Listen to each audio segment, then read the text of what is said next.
سبعا من المثاني والقرآن العظيم لا تمدن عينيك إلى ما متعنا به أزواجا منهم ولا تحزن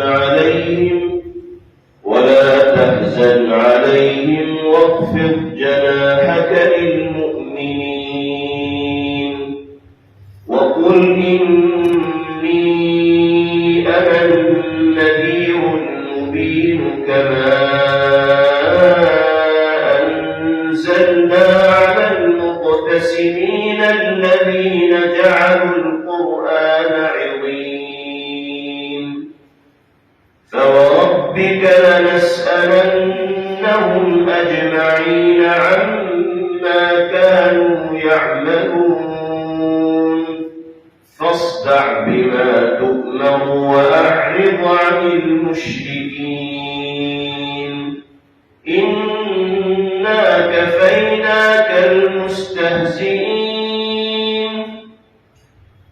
الذين يجعلون مع الله إلها آخر فسوف يعلمون ولقد نعلم أنك يضيق صدرك بما يقولون